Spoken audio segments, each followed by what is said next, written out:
이 경계면을 기준으로 해서 왼쪽 영역에서는 자기장이 0이고 오른쪽 영역에서는 화면에 대해서 수직하게 드러난 방향이 Q라는 자기장이 가해져 있습니다. 이 자기장 크기가 1테슬라입니다.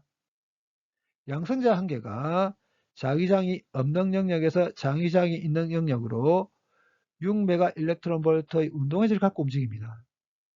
그래서 이 양성자가 자기장이 있는 영역으로 들어갈 때 경계면과 이루고 있는 각 C다가 45도입니다. 이렇게 양성자가 자기장이 있는 영역으로 들어간 이후에 양성자가 자기장이 없는 영역으로 이렇게 빠져나온다면 빠져나올 때 경계면과 이루고 있는 각 C다 프라임 그리고 자기장이 있는 영역으로 들어가는 위치와 자기장이 없는 영역으로 빠져나온 위치 사이 거리 X 구하기해 보도록 하겠습니다.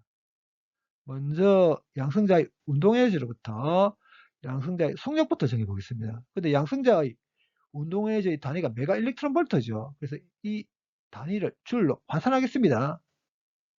메가가 10의 6성이죠. 그리고 1 일렉트론 볼트 1.6 곱하기 10의 마이너스 19성 줄이거든요. 그래서 운동에너지를 줄로 환산하게 되게 되면 1.6 곱하기 10의 마이너스 13성 줄입니다. 운동에너지 n분의 제곱이죠. 그러면 속력은 루트 n분의 2k일 거라서 운동에너지와 양성자의 실량 대입을 해서 양성자의 속력 구해보면 양성자의 속력 3.39 곱하기 10의 7성m/s입니다. 그러면 양성자는 3.39 곱하기 10의 7성m/s의 속력을 가지고 자기장이 있는 영역을 이렇게 들어가게 될 겁니다.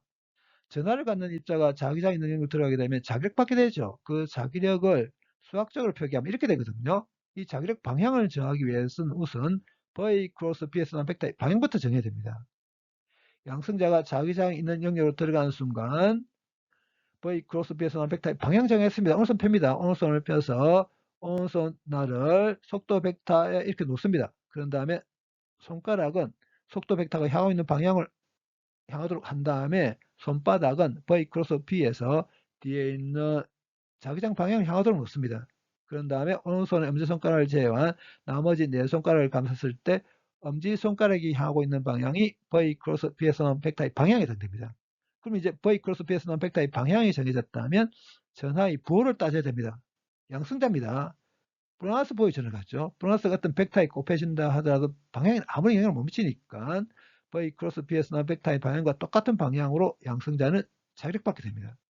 그럼 이 자기력 방향은 움직이는 방향에 대해서 수직한 방향입니다. 양성자가 자기장이 있는 영역으로 들어가는 순간 이렇게 자기력받게 됩니다. 만약에 자기력이 작용하지 않으면 양성자는 직선 운동 해버리겠죠. 근데 자기력이 작용하니까 변화가 생기게 됩니다. 그래서 이렇게 변화가 생깁니다.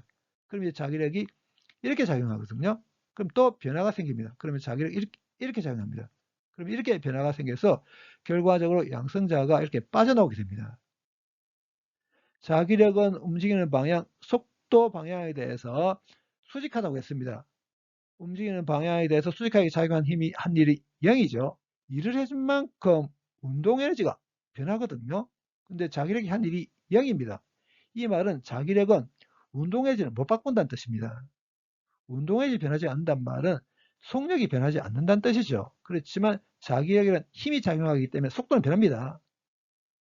속력은 변하지 않는데 속도가 변하는 게 등속 무한동이죠. 그래서 양승자는 자기장이 있는 영역 내에서는 등속 원운동의 일부 구간을 따라서 움직이게 됩니다. 등속 원운동하기 위해서는 구심력이 반드시 필요하죠. 이 구심력 역할을 하는 게 바로 이 자기력입니다. 근데 지금 문제의 상황에서는 속도 방향과 자기장 사이 각이 90도죠. 이런 특수한 경우에 자기력 크기는 Q법입니다. 이 녀석이 구심력 역할을 하고 구심력은 구심과 속도의 질량 곱한 것과 같아야 되죠. 여기서 V 하나 없애버리겠습니다. 양승자가 자기장이 있는 영역 내에서 등속원 운동의 일부 구간을 따라서 움직이는데 이 등속원 운동의 반지름 R은 여기로부터 이렇게 되거든요. 양승자 실량, 속력, 양승자는 기본 전하량 1.6 곱하기 10 마이너스 19성 쿠럼의 전을 갖죠. 그리고 자기장 크기 1테슬라거든요. 그래서 대입을 해서 등속원 운동의 반지름 구해보게 되면 0.353m입니다.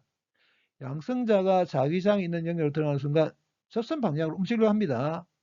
등속원 운동의 중심에서 자기장 있는 영역으로 들어간 위치로 이렇게 선을 그어버리게 되면 이 방향이 접선 방향이니까 이 각이 90도에 되죠. 이 각이 45도입니다. 이 각이 90도면 이 각 45도여야 되죠. 반지름 같습니다. 그러면 이 각이 45도입니다. 양승자가 빠져나올 때는 접선 방향을 빠져나옵니다. 이 말은 이 각이 90도라는 뜻이죠. 45도고 90도면 시타 프라임은 시타와 같은 45도여야 되겠죠.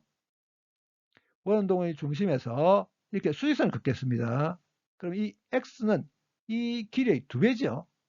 그러면 이 길이는 r 코사인 시타일 겁니다. 그래서 r 코사인 시타를 2배 해버리게 되면 양승자가 자기장이 있는 영역으로 들어간 위치와 자기장이 없는 영역으로 빠져나온 위치 사이 거리 x를 구할 수 있을 겁니다. 그래서 r과 시타 대입해서 구해보게 되면 대략 0.5m 정도 됩니다.